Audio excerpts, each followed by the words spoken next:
David does a lot of simulator work and wheel force work and things for pit stops. Ford. Here we go. A couple of the Toyotas break off. 5 cars coming this time.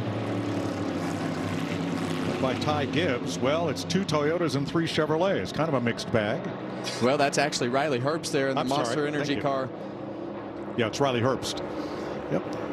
I think you're going to see possibly these Fords stacked up on the bottom trying to make their move to the pits. This is time for that magical stop. No mistakes. Do not get caught speeding. Cannot recover from it.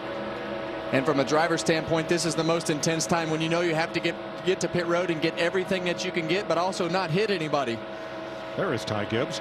Now, the cars that just pitted were not among the leaders at the front of the pack. Come the Toyotas. And they are from the back of the pack.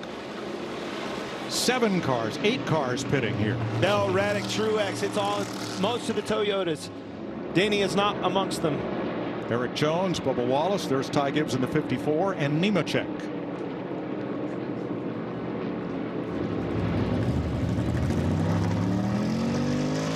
Fuel only and away. They'll come out in a pretty tight pack. At least 5 of them will here.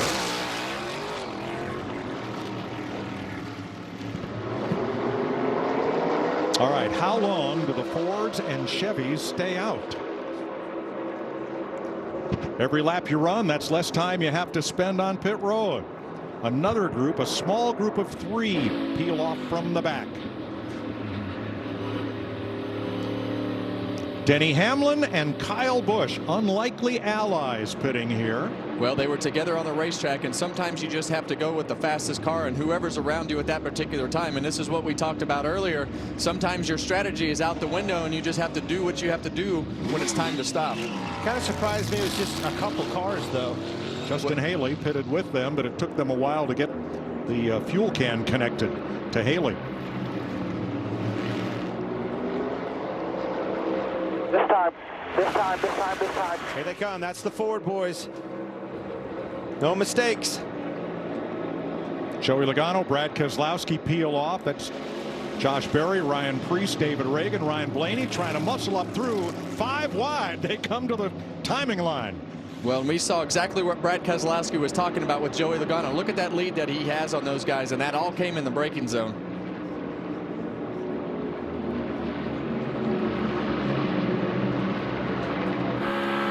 See Chastain still on racetrack, still leading the Chevrolet camp. Stenhouse in tow. Logano and Keselowski get out first with Reagan. And those 3 hooked up may be tough to beat if we stay green here. Well, and the games are going to begin on the back straightaway. Here comes everybody the else. Ross Chastain in front of Kyle Larson on the outside. Stenhouse and Suarez on the inside. William Byron, Alex Bowman, Chase Elliott, all the Hendrick cars. And Anthony Alfredo.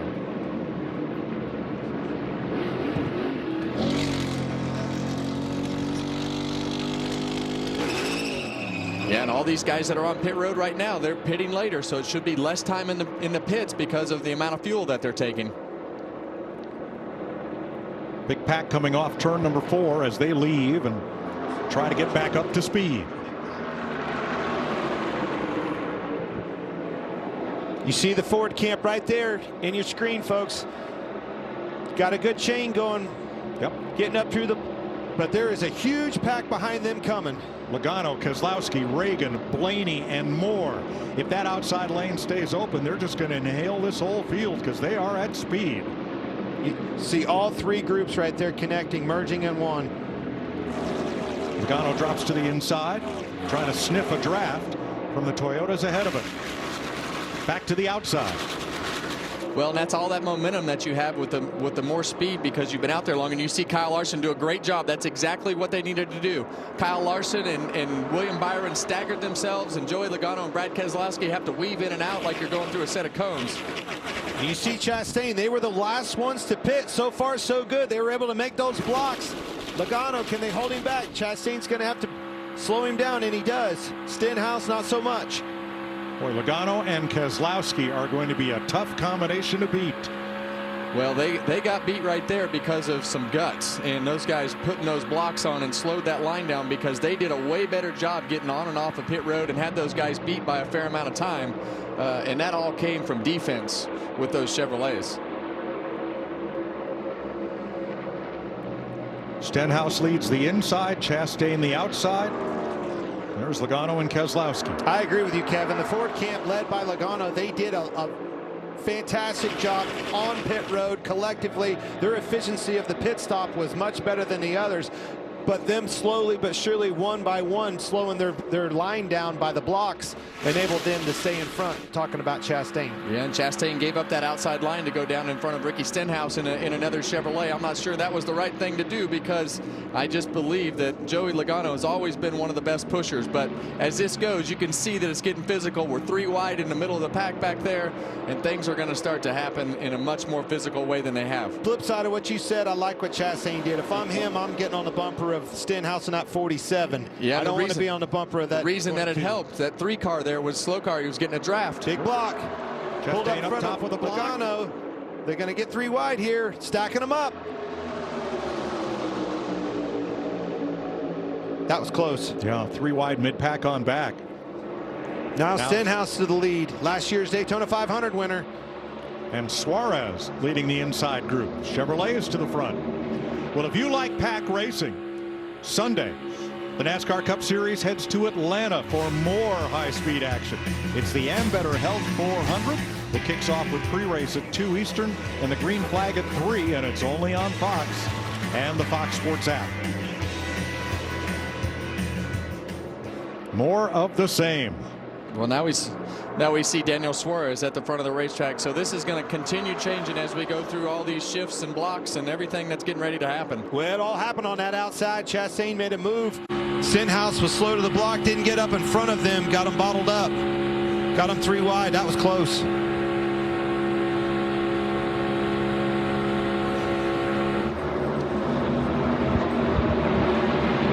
Talk about the importance of finding your teammate and getting online and lined up with your manufacturer and your teammate.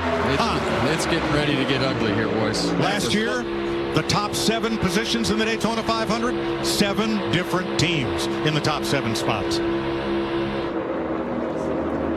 Chase Elliott to the front. Bold move on the outside of his teammate Byron. It was so tight off for 2 there, Kevin.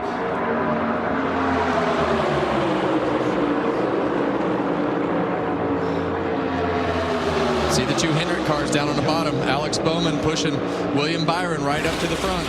And Chevrolets now controlling all 3 lanes.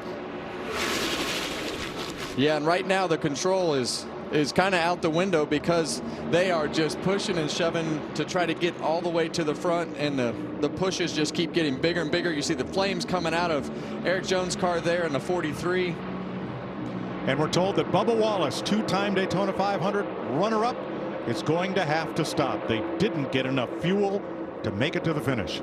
3 wide. This energy back there forward. I look back 4 rows back. You see Reddick back there in that black and yellow car. Right in there. Calamity, buddy. It is coming. You can feel the intensity really ratcheting up right here. I'm with you, Clint. The Toyota's kind of scattered between the lanes, not really together. But look on the high side, 22, 6, 12. Those 3 Fords together, all proven winners. Logano, Keselowski, Blaney. If they can get to the front, they could be tough to deal with. Big pushes in that middle lane.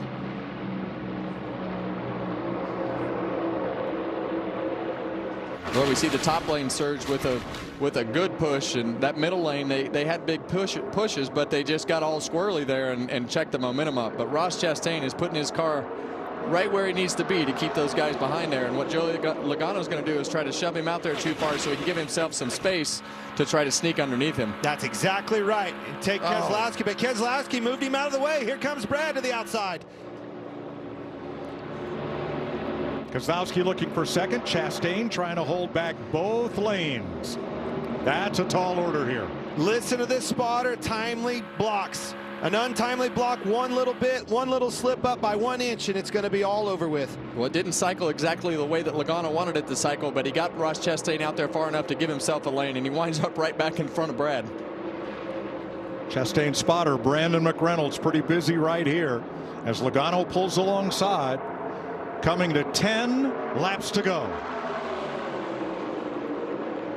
30 drivers on the lead lap, each trying to find the way to victory lane in the sport's biggest race.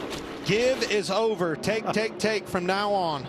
Don't give an inch. Denny Hamlin said it all week. He said, I'm going to be selfish.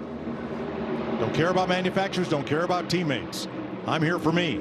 You see everybody lifting, you see the flames out of the pipes, both lanes, all three lines for that matter.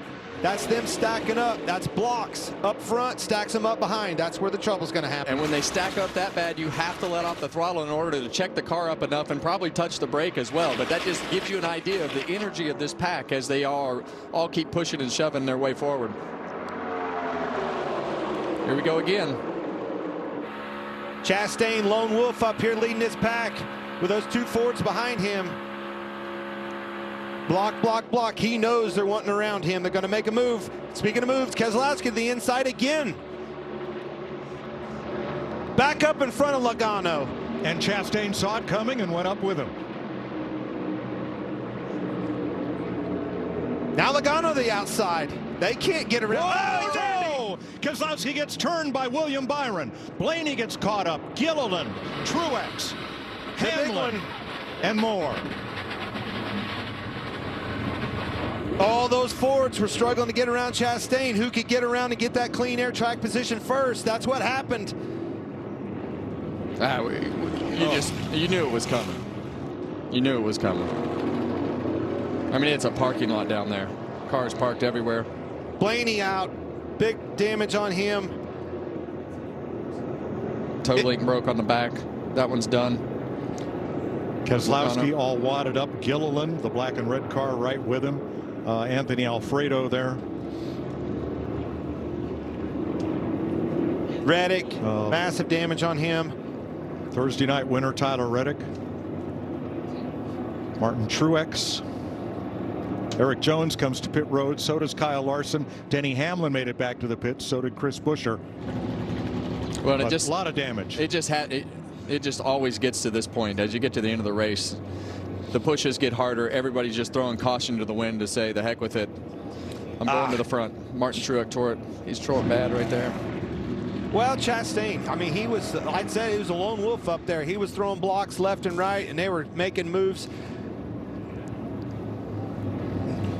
It was Alex Bowman with a push into William Byron that did not go well. But it was the movement in front of them started stacking those guys up.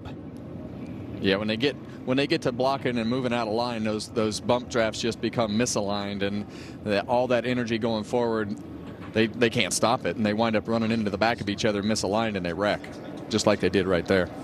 Chase Briscoe, the Mahindra Tractors cam, as he said stopped. Eric Jones, Ryan Blaney.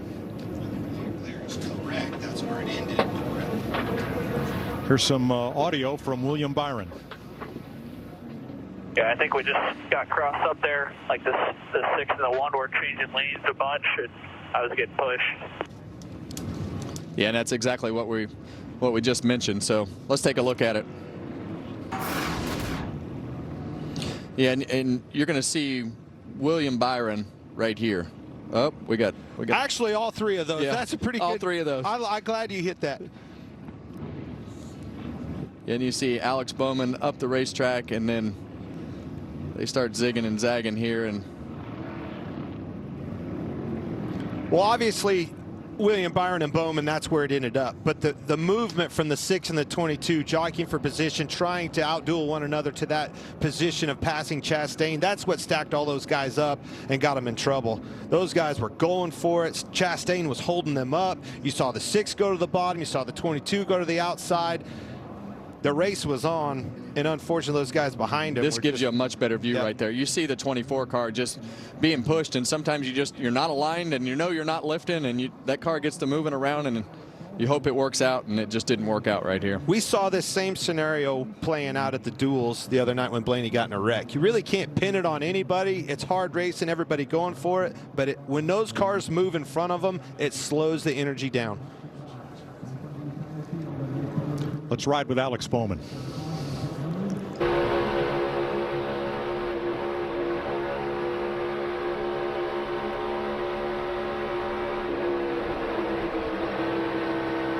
He was trying to stay off of him. And you heard him lifting out of the gas. Several times. This probably tells the other part of the story.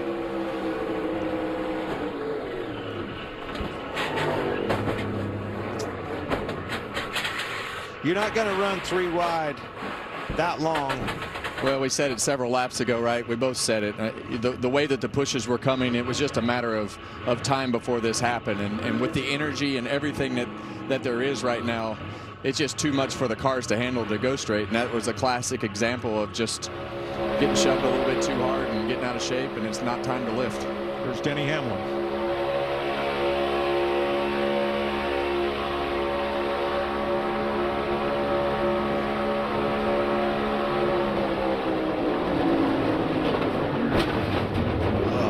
What a terrible feeling. Nothing you could do. Long for the ride. Landed right in his lap. And we'll look out the back of Ross Chastain's number 1.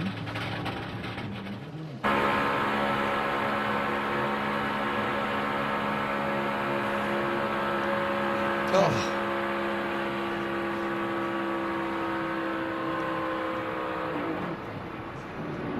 And this is Ross Chastain's crew, led by Phil Surgeon.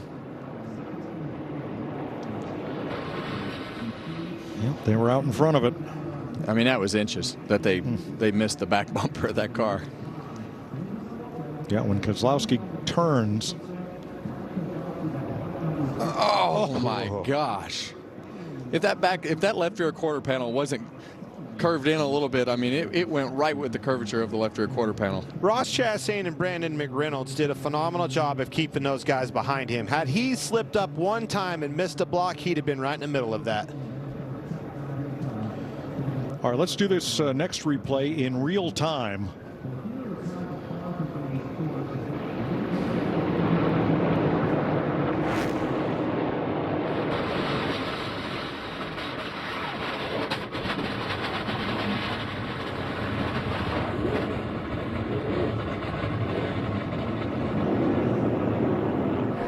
Chase Briscoe,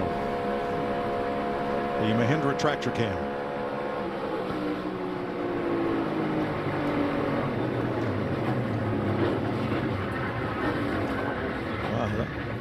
That was Days of Thunder right there. I mean, it's just a typical super speedway wreck that happened at the front of the pack and at the end of the straightaway, and there's just nowhere to go and nothing to do. You just hope you're not damaged as bad as everybody else.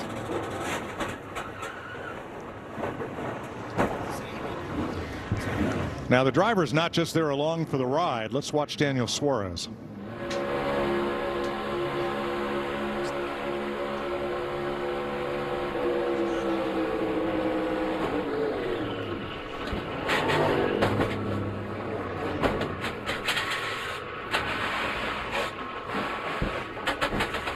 You saw that steering wheel spin hard. That's why he's got his hands off it to avoid injury. Yeah, and I saw him squint his eyes after that first hit. Those were big hits.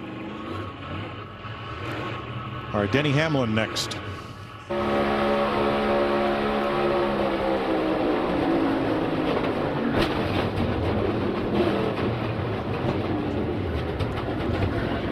Yeah, those hits are coming from behind the car, and those are the worst hits in this car as you're getting rear-ended. And you see his head fly forward. Those are actually coming from the back of the car. Some of them are from the front, but the first couple of shots are from the back of the car, and that's just the violence of the wrecks that happen in this vehicle.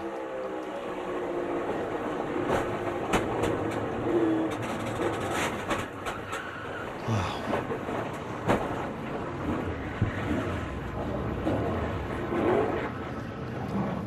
And here's Eric Jones.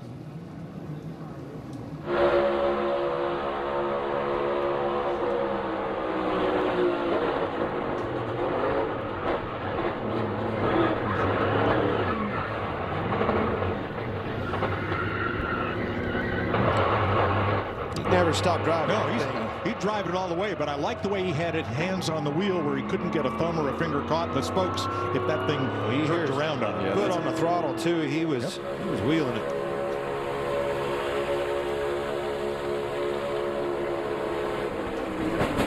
Oh. That one got his wrist. Yeah, that one got his wrist. Grabbed his hand. Yeah, a tough week for Ryan Blaney. Thursday night and Monday night. Joey Logano.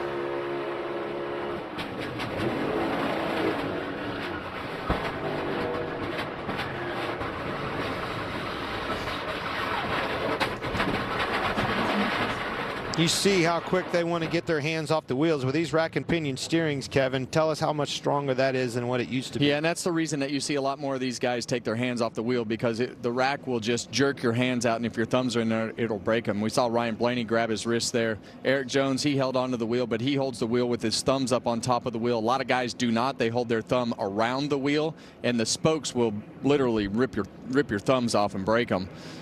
Yeah, I think it was his wrist. It could have been his thumb. I mean, to your point, usually is. That's why it hooks your wrist. Yeah, and a lot of times when that wheel is spinning around like that, sometimes it'll hurt your shoulder a little bit too as the wheels come in the opposite way. But you'll see his right hand right here. Oh.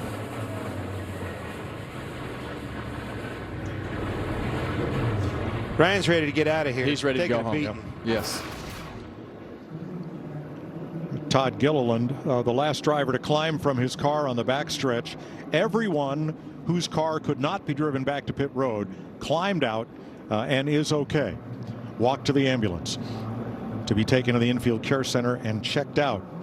18 cars in all involved in this pileup at the end of the back straightaway, which is now the world's fastest salvage yard. You knew it was coming. That energy was building. At the end of the Daytona 500.